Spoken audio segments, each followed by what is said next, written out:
Hello everyone, I am Bradley Sward, Associate Professor of Computer and Information Science at the College of DuPage in Glen Ellen, Illinois. And this video today, I've been sitting on this one for quite a while. This is the Day 5 MatthewScroggs.co.uk puzzle advent calendar. For some reason this one was a little trickier for me than others. I've been sitting on the wrong answer for a few days and then it just hit me that I was wrong, and that's why I didn't post it, because it didn't feel right. And now I feel confident enough to try to put this out in the world and see if into the universe and see if the universe agrees with me. So the question is, how many different isosceles triangles are there with perimeter unit of 50 units whose area is an integer number of square units? So and of course, yeah, all the rotations, because yeah, it could be infinite if you just do reflections and translate all sort. Well, maybe not infinite, but quite a few more than the original number. Basically saying, like, like we'll talk here, like different a values, different b values.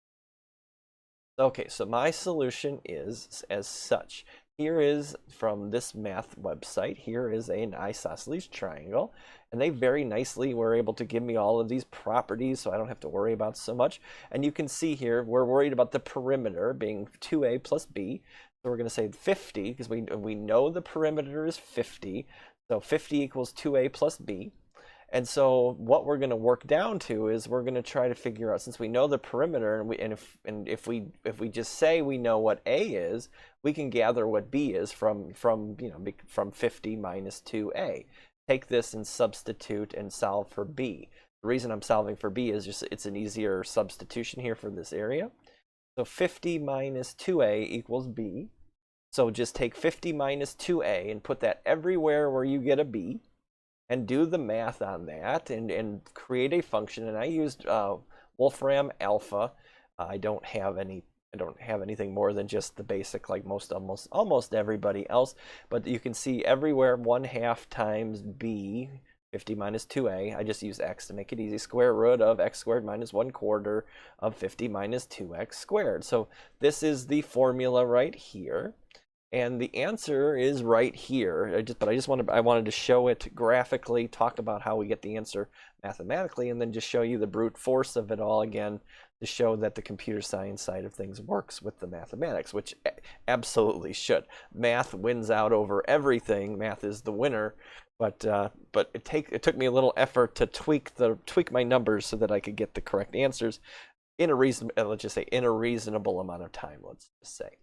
So this is the function, and you can actually do some calculus to figure out what the maximum value is, and I did that. I have a little bit of calculus written out here, and I get the exact answer as Wolfram alpha does in a little different format, but it says that at x value of 50/3, which is 16 2/3, so an a value of 16 2/3 is where basically if instead of it being an isosceles triangle, it is a equilateral triangle, I suppose, that's where the maximum area will be. And so you can see this formula here, and you say, what is going on here? At 12.5 is where we can start getting actual answers, because if a is smaller than 12.5, we can't actually make a triangle out of it.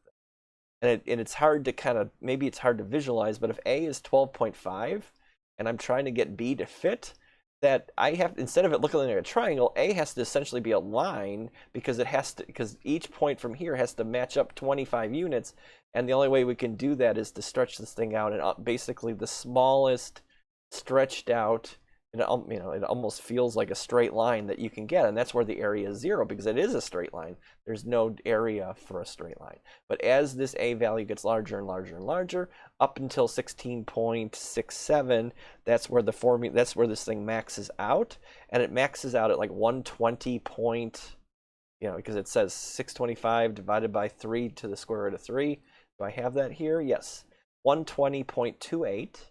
That's the maximum value. The top of that graph maxes out at 120.28, but then it goes down again, of course, right? It goes down, and then of course at 25 is where the thing hits 0 again. That one might be a little easier to kind of think about, because then the b value would be 0 in that case. So obviously there would be no triangle, because it would be a line. So somewhere between here, is how many different ways can we end up with integer values for area? And so since we're starting at, the max is 120.8 or whatever I said it was, 120.28, whatever, it doesn't really matter. You can see then, and that's the only inflection point. Everything goes up to that point, and then everything comes down from that point. And it's a continuous function. That for if I just pick any value between, it can't be 0 and it can be 100. So just say 1 to 100, I will get 2 answers. If you just look how it crosses, right? There'll be 2 points on the graph for every value of y, or that or every value of area that's an integer value, such that all the parameters fit. So if it goes from 1 to 120 all the way up, and then it goes from 120 down to 1, there's got to be 240 solutions to this thing. And that's what I get for my answer. Oops, and I don't think this thing tells you when you're right or wrong. Oops, I'm at day 7 or day 5 here. And so I believe the answer is 240. So I wrote some Python, and you can see the code here. It's just kind of, the graph tells us everything, as the limit is, the limit of delta x as it approaches 0, and all this other nonsense, all their calculus nonsense. But you can see here that my integer area comes up 120 times between 12.5 and 16.6666. I just wanted to make sure I hit everything right. So there's 120 times where the area is an integer, or is close enough to be an integer value to put it into my set.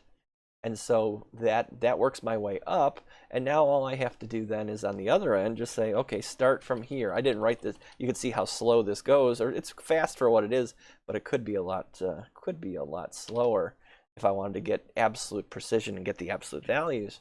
And now this goes from 1 to 120, and then this will start working its way down from 120 once things get working here. Or not? I was expecting, why isn't it doing up? There we go. There's my 120.